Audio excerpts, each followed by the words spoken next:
Continuando, turma, ação penal privada, peço desculpa, tive um problema aqui com o celular onde eu estou fazendo a gravação da aula, então eu estava dizendo que a súmula 714 do Supremo Tribunal Federal, ela fala que o funcionário público tem o direito de procurar um advogado se ele preferir, quando ele sofrer um crime contra a honra no exercício das suas funções. Então, repetindo para ficar o raciocínio completo, turma. Vamos lá? Repetindo para ficar o raciocínio completo. O Código Penal fala, se o funcionário público for ofendido, senhores, sofrer um crime contra a honra no exercício da sua função, a ação penal vai ser pública condicionada à representação da vítima. Mas o Supremo fala que se ele quiser, ele pode optar por uma ação penal privada. É a súmula 714 do STF e por isso que isso não é um tipo de ação penal privada nova. Porque se o funcionário público acabar optando por uma ação penal privada, essa ação penal privada vai ser a ação penal privada propriamente dita ou exclusivamente privada.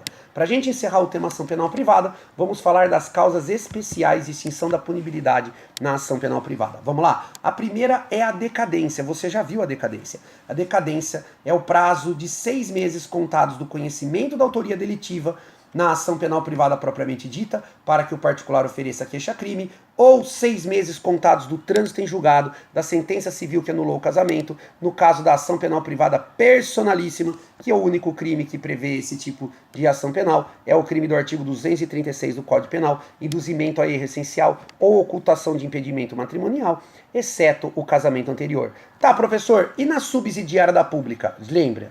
Marca aí, turma, nenhuma dessas causas especiais de extinção da punibilidade se aplicam na ação penal privada subsidiária da pública.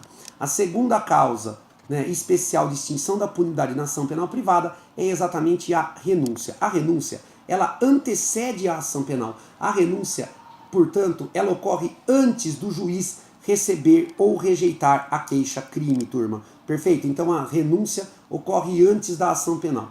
E a renúncia é unilateral, ou seja, ela independe da aceitação do querelado. Então veja só, é por isso que quando eu ofereço a queixa-crime somente contra um dos vários querelados envolvidos, o juiz extingue a punibilidade de todo mundo, entendendo que a renúncia é tácita. Vamos imaginar que eu mandasse uma renúncia expressa. São duas pessoas que me ofenderam. Eu mandei para um. O juiz estende para o outro, extinguiu a punibilidade dos dois, já que a ação penal privada é indivisível. Eu mandei para os dois, um aceita, o outro não. Os dois estão com a punibilidade extinta. Por quê? Porque a renúncia ela é unilateral, ela extingue a punibilidade independentemente da aceitação do querelado. Por isso ela é antes da ação penal e unilateral.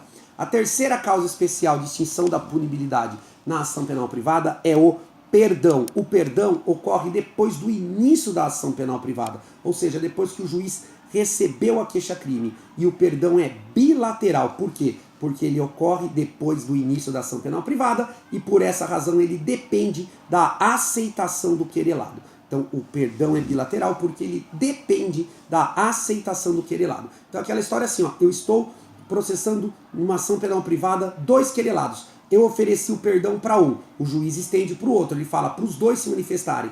Se os dois aceitarem, extinguiu a punibilidade dos dois. Se apenas um aceitar e o outro negar, extingue a punibilidade do que aceitou e continua a ação penal somente contra esse que negou, porque o perdão ele é bilateral. Para extinguir a punibilidade, ele depende da aceitação do querelado. A última causa especial de extinção da punibilidade é a perempção, é o artigo 60 do Código de Processo Penal, que para nossa segunda fase não tem segredo. Na primeira fase eu faço decorar, na segunda fase é só saber que existe. A perempção vai acontecer aí nas hipóteses do artigo 60 do Código de Processo Penal. Quando, senhores? Quando o querelante deixar de dar andamento na ação penal privada por mais de 30 dias, quando o querelante deixar de dar andamento na ação penal privada por mais de 30 dias, ou quando o querelante morrer e o CAD, ou seja, o cônjuge ascendente, o descendente irmão, não assumir a ação penal privada dentro do prazo de 60 dias. Ou seja, vou repetir, o querelante faleceu durante a ação penal privada e o CAD não assumiu a ação penal privada durante 60 dias.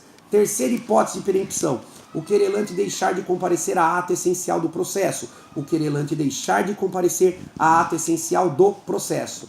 Quarta hipótese de perempção, doutores, o querelante não requerer a condenação do querelado nas alegações finais. O querelante não requerer a condenação do querelado nas alegações finais. E a quinta e última hipótese de perempção, o querelante ser pessoa jurídica e se extinguir no curso do processo sem deixar representante. O querelante ser pessoa jurídica e se extinguir no curso do processo sem deixar representante. É isso aí, galera. Agora sim, nesses 3 vídeos, infelizmente eram só 2, eu tive que cindir o terceiro aqui por uma falha no celular.